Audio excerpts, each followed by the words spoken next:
Ladies and gentlemen, hello, we are back. And there are some bug types that we need to say some terrible things about today. Thank you so much for your support throughout the series and the last one. We are going to finish this out and we will be able to do it hopefully without any more gaps. If you are enjoying the series, make sure you subscribe for more and please like the video if you enjoyed it. Now, what are the ugliest bug types ever created? Well, the good news is with bug types is that there's a lot of really bad choices to pick from.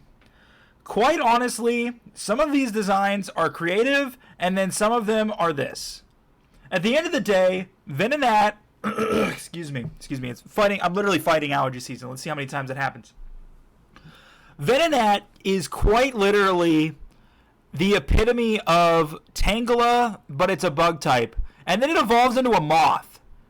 I don't understand where they were getting this from. Moth larvae do not look like this. I really don't understand what their thought process was. I don't know what kind of bug this is supposed to be. That's my problem. Like, you're a cocoon, you're a caterpillar, you're a butterfly. You're a caterpillar, you're a cocoon, you're a bee. You are a crab bug. I don't know what you are either, but you look cool. I don't know what you are either, but you look cool, and you're a moth. What is this? Any explanation? Anybody know? Because I don't. Generation 2. Generation 2, guys. There is, some creativity. You have your Spinarak and Ariados. You have Yanma. You have Heracross. You have Scizor. Ladybug and Ledian are fine, I suppose, compared to what else is available. And then you have a literal pine cone. Why is this a bug type, by the way? Are pine cones supposed to be bug type? Oh, that's right. Pine cones aren't bugs because they're not living things. They fall from trees for a reason. Pineco, why are you a bug type?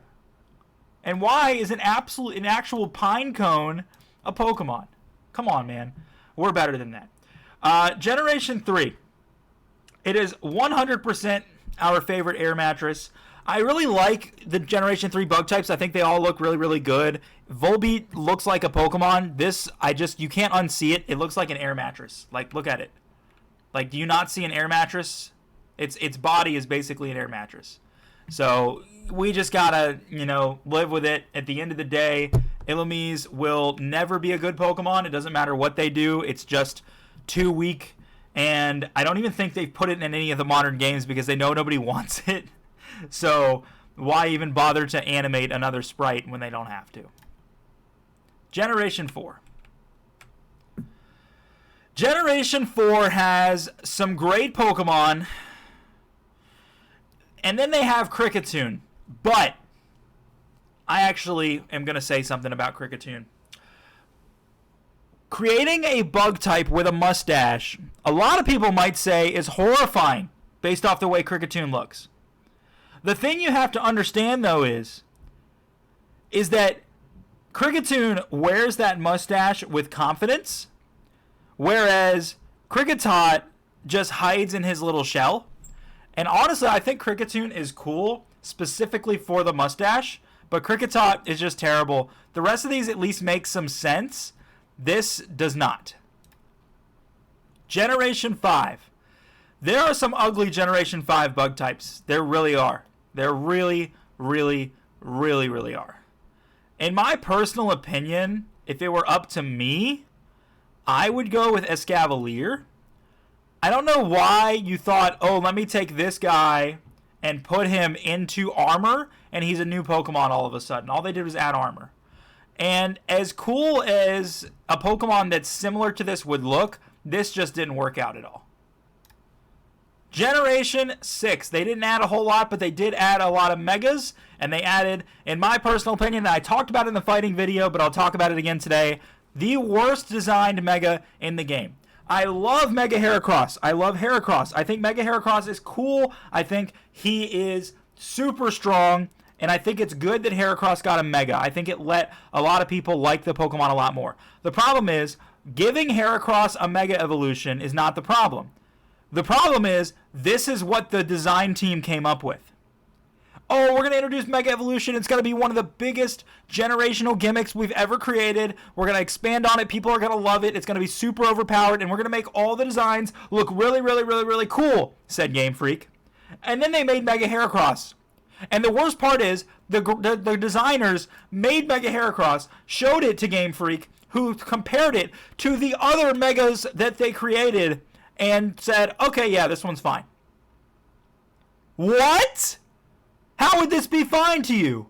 How do you look at this and tell yourself, you know what, at the end of the day, this one looks cool? It doesn't.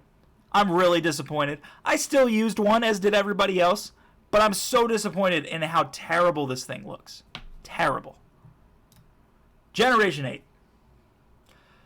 Generation 8, it has to be my boy, Buzzwole. I don't understand the concept of taking a Pokemon and making it a swole dude. Basically, a stereotypical Chad. I don't know about you, but I just don't care for Buzzwole at all. I think it had a lot of potential and it didn't get used very often. And it was kind of funny when it first came out for it to be called Buzzwole and it looked this way. Doesn't change the fact that this thing is literal nightmare fuel. Generation 8. It has to be Snom, and I'll tell you why. First off, I don't know why Snom is a bug type. But second off, I don't know what I'm looking at. Okay? I'm just being honest with you guys. Let me zoom in. Okay? So take a look at this, right? What am I looking at? So you guys can see my mouse. Is this and this his legs? Is this his butt? Or is this an eye right here, and this is like his hands that he uses, and this like his mouth is in the middle? I don't know what it is that I'm looking at. And then what is this back here? Is it some sort of cocoon? I don't understand what Snom is supposed to be. And there are some pretty cool design Generation 8 Pokemon, but I'm like, what is this thing? I have no clue. Generation 9, I love the guy, but it doesn't change the fact that it was very lazy design in its Rellor. You took a bug and you said, let me roll something. That was it. That was the idea. That was the idea. What is the ugliest, though? What do we look at and are just so disappointed in? It's Mega Heracross. I would love if Mega Heracross looked different, but it doesn't. And because, unfortunately, since Mega Evolution came out, Pokemon won't stick to a generational gimmick. Excuse me. They will change it every single time. So this will never get fixed. But on the bright side, I guess in competitive battles, we'll never see this thing again, and we'll only really see it again if we play through X and Y or Omega Ruby Alpha Sapphire. So there is that, at least. That's the list. Excuse me again. Let me know what you think. That was way too far out. Here you go. Let me know what you think. Here's the list. Thank you guys so much for watching. I'll see you tomorrow for some bug types. I'll see you tomorrow for some rock types. Have a good one.